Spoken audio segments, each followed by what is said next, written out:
When old money turned estates into cash machines, it did so not out of vanity, but out of economic necessity shaped by the conditions of its time.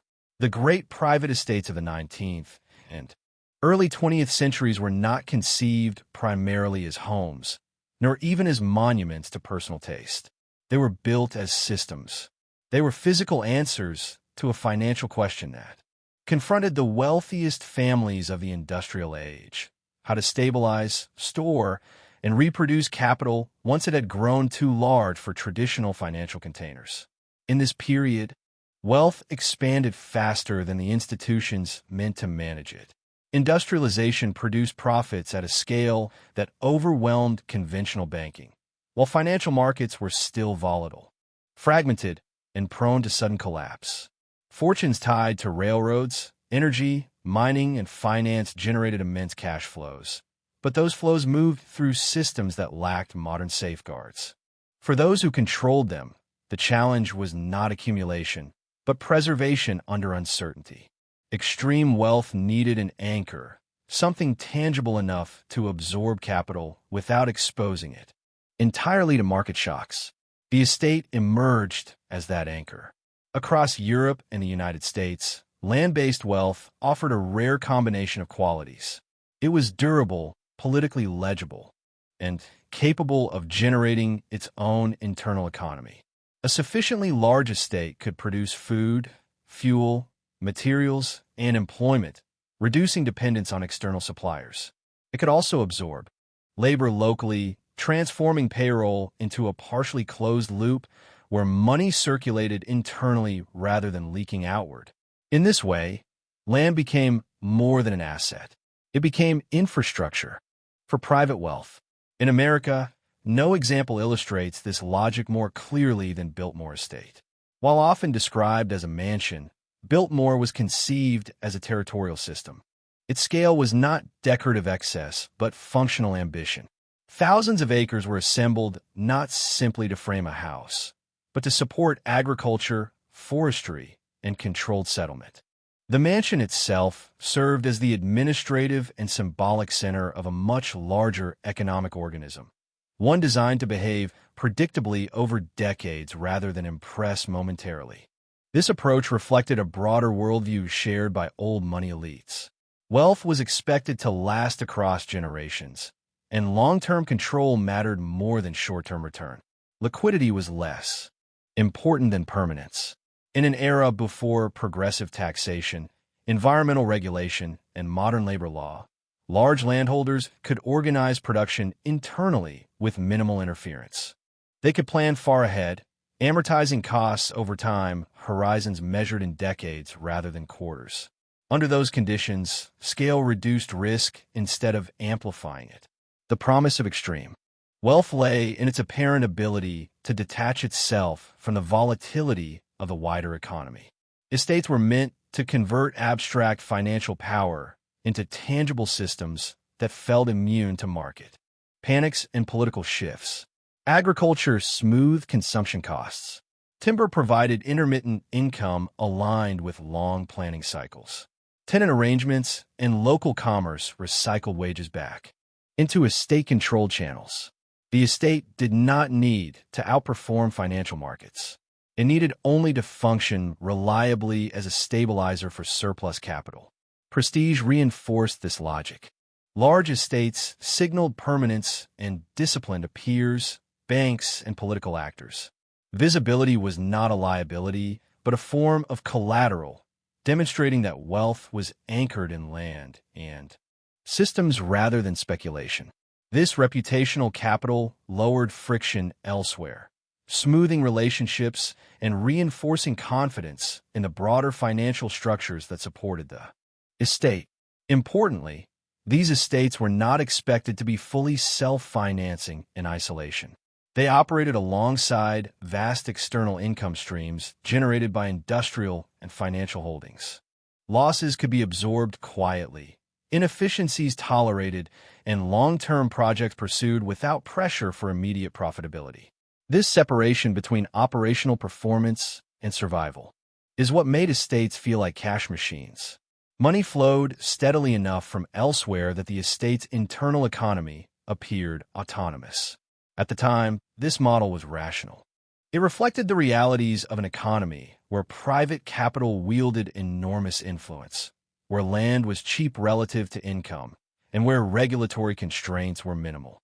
Estates promised continuity in a world that still experienced frequent financial shocks. They offered control in an era before centralized oversight. They transformed wealth from something that moved unpredictably into something that stayed put.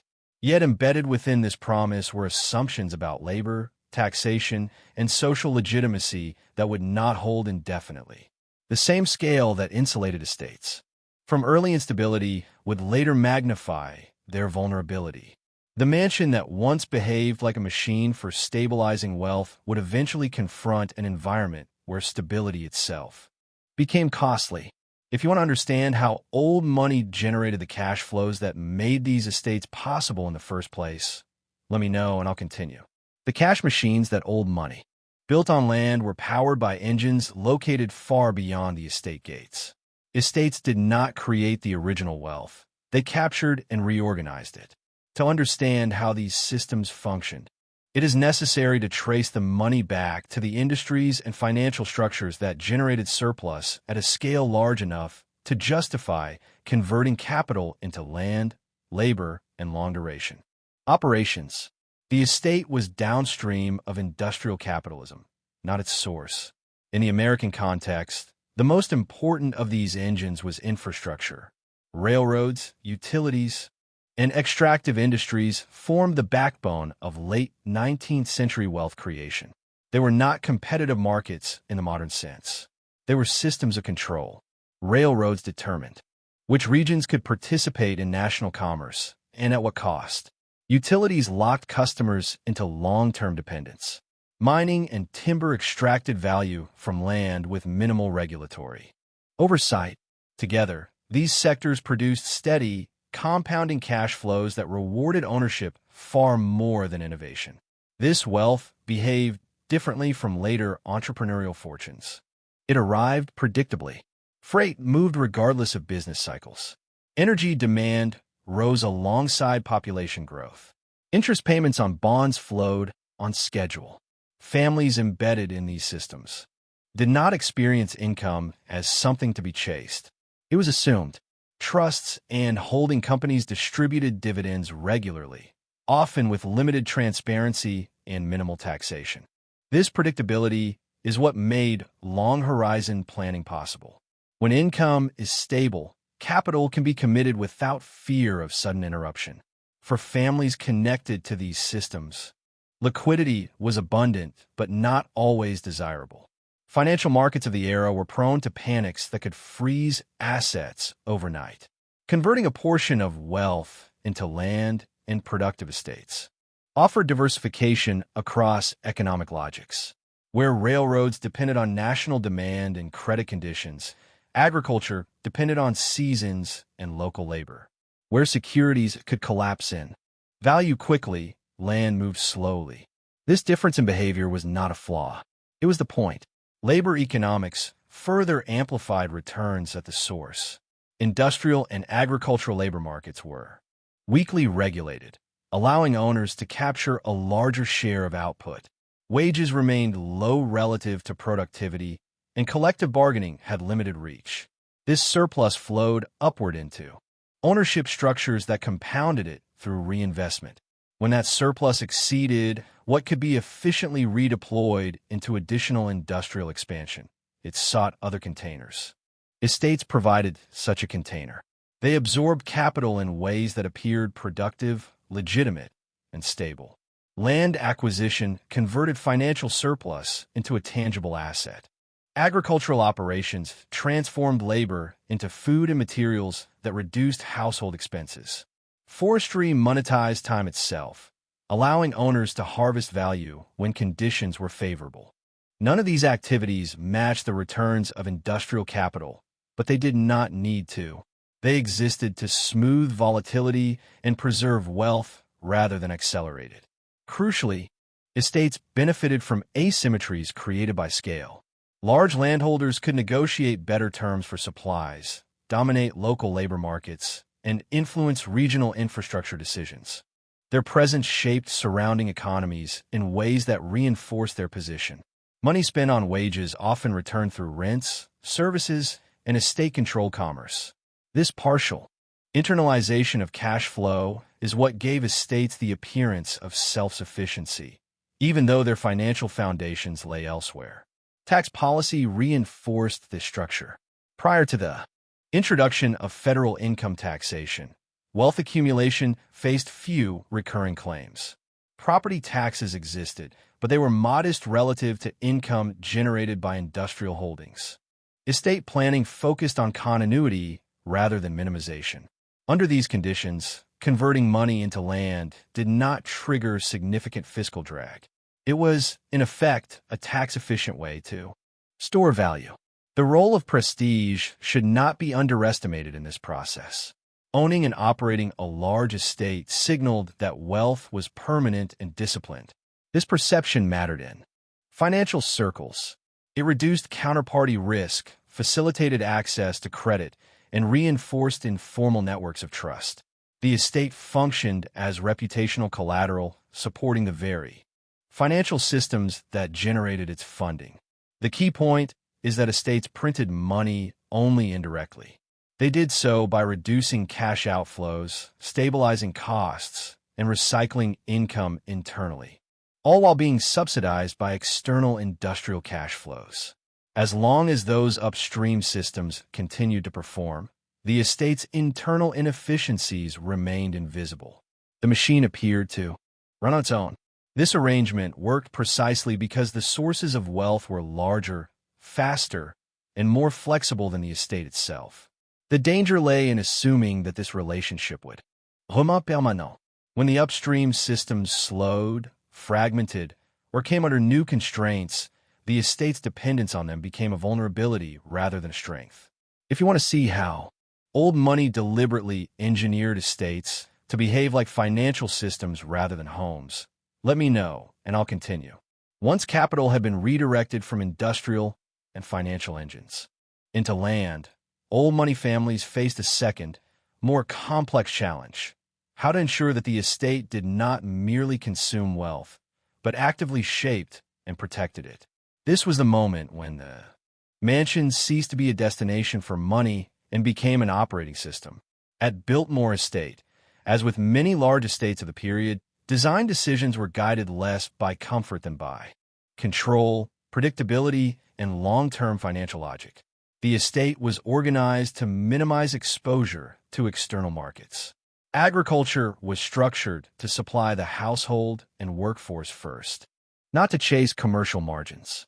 Dairy operations, livestock management, and crop cultivation reduced the need for purchased food, transforming what would have been recurring cash expenses into internally produced output. Even when surplus was sold, the primary benefit lay in cost avoidance rather than profit. This distinction is critical because it explains why estates could feel financially productive even when their direct revenues were modest. Forestry extended this logic across longer time horizons. Timber was treated as a reserve asset, harvested selectively to align with favorable market conditions or specific cash needs. Unlike annual crops, forests allowed owners to monetize patience. Land increased in value simply by being held and managed while standing. Timber represented deferred income that could be realized without liquidating the underlying asset. This made forestry a stabilizing component of the estate's financial system, smoothing cash flows. Over decades, labor was deliberately internalized. Large estates employed hundreds of workers across farming, maintenance, domestic service, and management, many of whom lived on estate-owned land.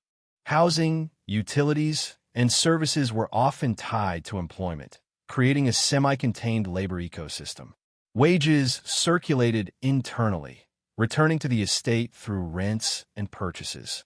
From a financial perspective, payroll was not a pure outflow, but a mechanism for recycling cash within a controlled environment. Administrative centralization reinforced this structure. Decisions about planting, harvesting, maintenance, and staffing were coordinated under a single management hierarchy. This reduced redundancy and allowed the estate to plan holistically rather than react to short-term fluctuations. The mansion itself functioned as the administrative core, housing offices, records, and logistical infrastructure that tied disparate operations into a coherent whole. Architecture served management, not the other way around. Prestige economics operated alongside these tangible systems, hosting influential visitors, demonstrating modern management practices, and projecting stability all produced indirect financial benefits. Social capital lowered transaction costs elsewhere, facilitating access to credit, favorable contracts, and political goodwill. The estate's visibility reinforced the perception that wealth was anchored and disciplined, which mattered in an era when trust was personal and reputational. Vertical integration completed the system. Workshops, storage facilities, and specialized staff reduced reliance on external suppliers and contractors. Repairs could be handled internally, materials sourced on-site, and adjustments made without market delays. While this increased fixed costs, it reduced uncertainty.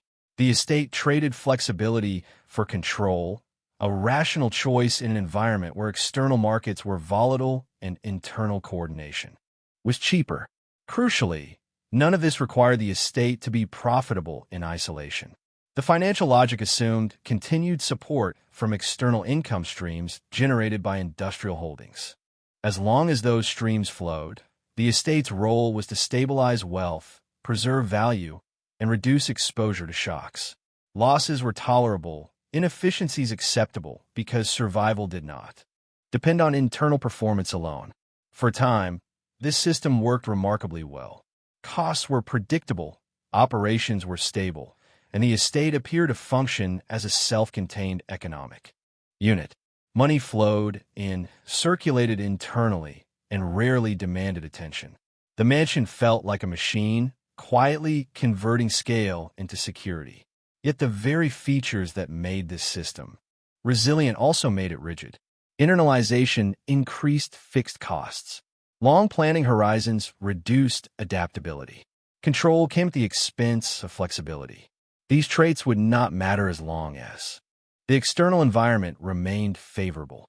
But when that environment shifted, the estate's financial system would struggle to adjust.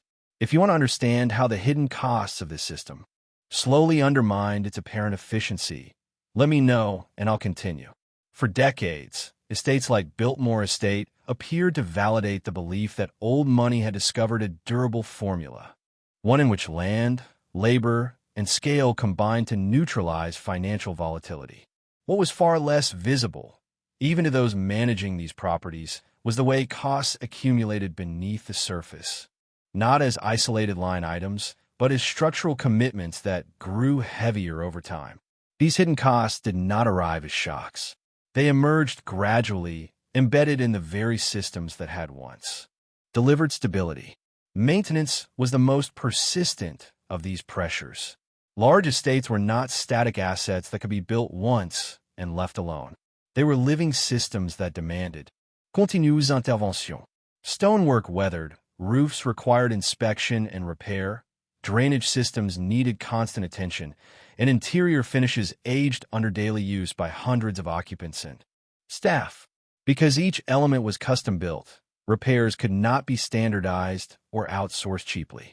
Every task required specialized labor and bespoke solutions, turning routine upkeep into a permanent financière obligation. Mechanical infrastructure amplified this burden.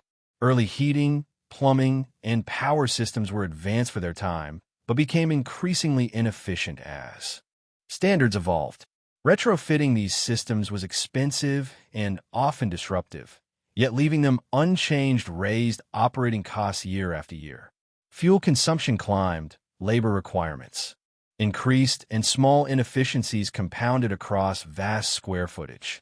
What had once been a triumph of engineering gradually became a source of escalating expense. Labor, which had originally stabilized operations, hardened into a fixed cost structure. Skilled workers familiar with the estate's unique systems were difficult to replace, creating dependency that limited flexibility. Reducing staff risked operational failure, yet retaining them required ongoing expenditure regardless of productivity. Housing, utilities, and supervision added layers of cost that persisted even when output declined. Over time, payroll shifted from a partially internalized loop to a rigid financial commitment. The land itself generated costs that were often underestimated. Agricultural operations required continual investment in equipment, livestock, and soil management. Forestry demanded road maintenance, replanting, and long periods during which capital was tied up without immediate return. Fences, outbuildings, and internal transportation networks expanded the maintenance footprint far beyond the mansion. Each additional acre increased prestige, but it also multiplied obligations that could not be easily shed. Administrative complexity added another layer of friction. Coordinating farming, forestry, maintenance, and household operations required layers of management that did not directly produce output. Decision-making slowed as systems became more interconnected and inefficiencies became harder to isolate. Actions taken to optimize one area often increased costs elsewhere, creating trade-offs that reduced overall efficiency. Integration, once a strength, became a source of inertia. Opportunity cost hovered quietly in the background. Capital tied up in land, buildings, and internal infrastructure could not be redeployed as financial markets matured and offered higher returns with greater liquidity. While estates preserved value, they did not compound it at the pace of emerging investment vehicles. Over time, this divergence mattered. Wealth that might have grown elsewhere was instead consumed by the effort required to keep the estate unchanged. Social expectations imposed their own form of cost. Maintaining the appearance of effortless stability required ongoing spending on presentation, hospitality, and conformity to elite norms. These expenses were difficult to reduce without diminishing prestige, yet they produced no direct financial return. The estate had to look permanent even as the resources required to sustain that image increased. Individually, none of these costs threatened immediate failure. Collectively, they narrowed the margin for adaptation. The estate no longer needed to collapse dramatically to become unsustainable. It needed only to exist in an environment where costs rose faster than the external income streams that had once covered them without scrutiny. Scale, which had insulated the system, now magnified every inefficiency. By the time these hidden costs were fully understood, the estate's financial logic had already shifted. What once behaved like a cash machine had become a structure that demanded constant attention simply to avoid decline. The mansion still stood, operations continued, and outward appearances changed little, but the balance between stability and burden had tipped. If you want to see how external economic shifts finally pushed this system past its breaking point, let me know, and I'll continue. The breaking point for old money. Estates arrived not as a dramatic rupture, but as a steady realignment of the economic environment that exposed how dependent these systems had become on conditions that no longer held. For estates, such as Biltmore Estate, the model had been calibrated for a world of minimal taxation, constrained labor mobility, and limited alternatives for capital deployment. When those pillars shifted simultaneously, the internal balance that once made estates feel like cash machines quietly dissolved. Fiscal change was the most immediate and quantifiable pressure. The introduction of the federal income tax in 1913 transformed private wealth from something episodically assessed into something continuously measured. Cash flows that had once been recycled internally now faced recurring claims from the state.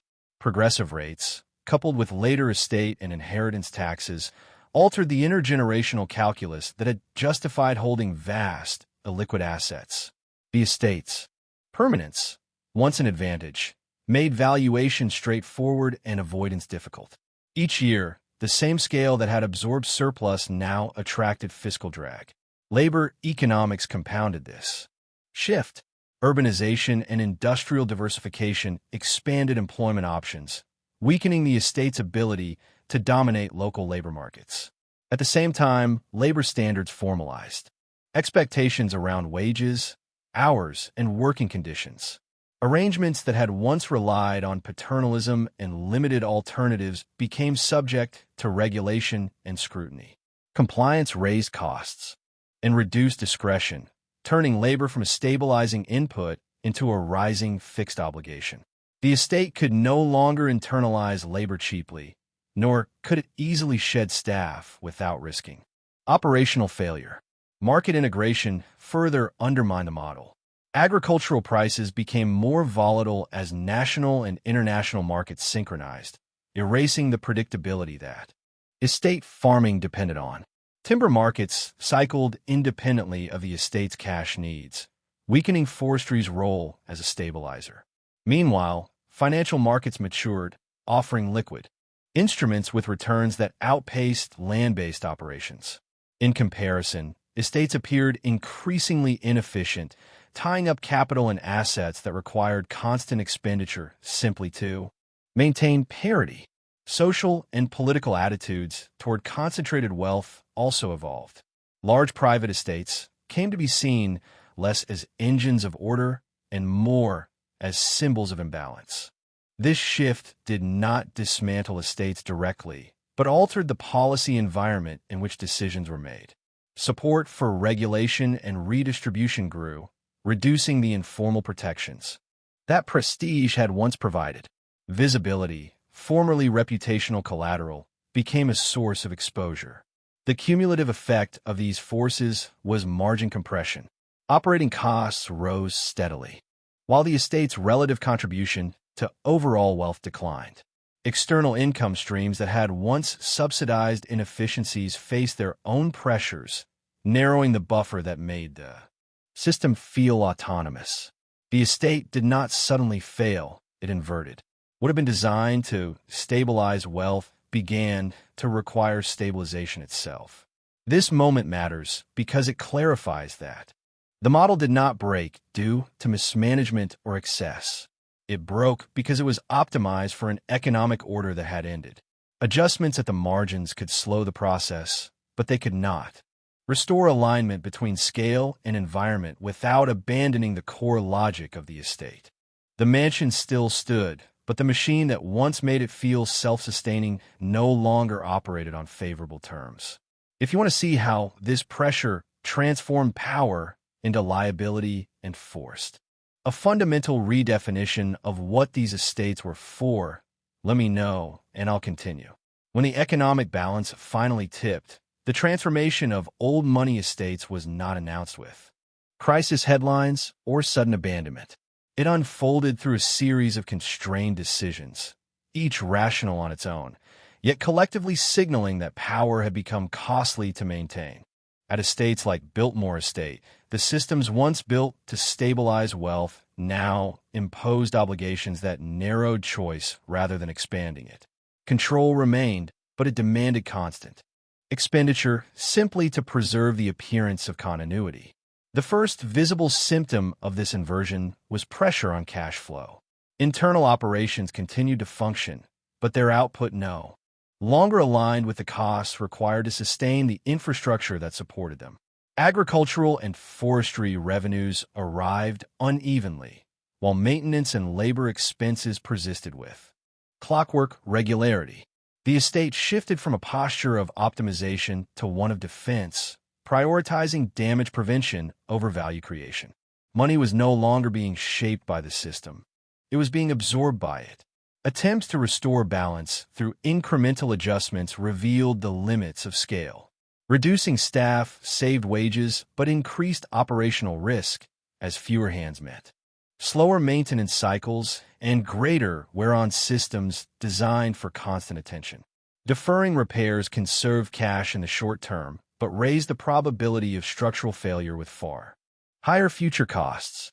Each choice traded one liability for another, leaving no clear path back to the conditions that had once made the estate efficient. Land, once the ultimate source of security, became a reservoir of trapped capital. Selling parcels provided liquidity, but undermined the internal coherence that justified the estate's integrated design. Agricultural and forestry operations. Lost scale, increasing per-unit costs, and reducing flexibility. Over time, divestment solved immediate problems at the expense of long-term resilience, converting strategic assets into tactical stopgaps. The relationship between the estate and its surrounding economy also shifted. What had once been a dominant local employer with significant influence over labor and commerce increasingly resembled a large, inflexible organization operating within a more competitive market. Workers gained alternatives, suppliers demanded market terms, and local dependence diminished. The estate's implicit subsidies of influence and centrality eroded, replaced by explicit cash costs that could not be negotiated away. The most consequential change, however, was conceptual. The estate ceased to be evaluated primarily as a private financial system and began to be understood as an asset whose value lay in something other than production. Historical significance, cultural interest, and public curiosity emerged as alternative sources of revenue. Opening the property to visitors converted prestige into income, transforming attention into cash flow at a moment when traditional operations could no longer justify the scale of expenditure. This transition marked the definitive end of the old money model. The estate survived, but it did so by abandoning its original purpose.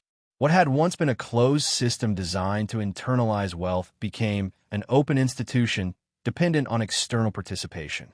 Public access introduced new costs and new vulnerabilities, yet it also provided a path to continuity that private funding alone could no longer guarantee. The mansion no longer printed money by stabilizing wealth. It monetized itself by being seen. Power, in this phase, did not vanish. It changed form. Authority gave way to stewardship, and exclusivity was replaced by managed relevance. Decisions were increasingly shaped by preservation rather than accumulation, by sustainability rather than dominance. The estate remained impressive, but its role in the wealth structures that had created it was fundamentally altered. This is the moment when old money estates reveal their final paradox. They endure not because their original financial logic persists, but because they relinquish it. Survival is purchased by surrendering control, and continuity is achieved by accepting limits. If you want to understand why this kind of mansion-based wealth system cannot realistically return in modern capitalism, let me know and I'll continue. By the time old money estates completed their transformation from private cash machines into managed institutions, the economic world that had produced them no longer existed in any meaningful form. The disappearance of the estate-based wealth model was not a cultural shift or a matter of taste. It was the logical outcome of structural changes that permanently altered how capital behaves, how risk is managed, and how power is expressed in modern capitalism. What failed was not ambition, but compatibility.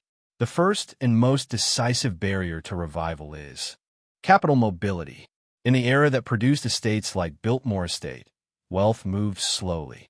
Exiting major investments was costly, information traveled unevenly, and physical control over land and infrastructure conferred real advantage. Under those conditions, converting financial surplus into land-based systems reduced uncertainty. Today, capital is liquid, global, and continuously repriced. Wealth can be reallocated across asset classes and jurisdictions with speed and precision. In such an environment, concentrating vast resources into a single immobile estate is not conservative. It is strategically restrictive. Taxation reinforces this incompatibility. Modern fiscal systems are designed to locate, value, and tax large physical assets with consistency. Property taxes, income taxes, inheritance taxes, and compliance costs apply regardless of whether an estate generates sufficient cash flow to justify them. Unlike the past, when taxation was limited and often negotiable, contemporary systems treat visibility as exposure. Scale no longer shields wealth. It flags it. A mansion of historic proportions becomes a permanent line item on the public balance sheet. Labor economics further undermine the old model. The semi-contained labor ecosystems that once allowed estates to internalize payroll depended on limited worker mobility and weak regulation. Those conditions have disappeared. Labor now moves freely, commands market wages, and operates under extensive legal protection. Internalizing labor at scale increases fixed costs without delivering the stability it once provided. What was once a hedge against volatility has become a source of it. Equally important is the transformation of prestige. Old money estates derived power from permanence and territorial dominance. Modern wealth derives influence from flexibility, innovation, and network position. Monumental private estates no longer signal discipline or stability. They invite scrutiny, regulation, and social pressure. The reputational return on visibility has inverted. Where estates once reduced risk by being seen, they now increase it. Attempts to recreate estate-based wealth systems today reveal this inversion clearly.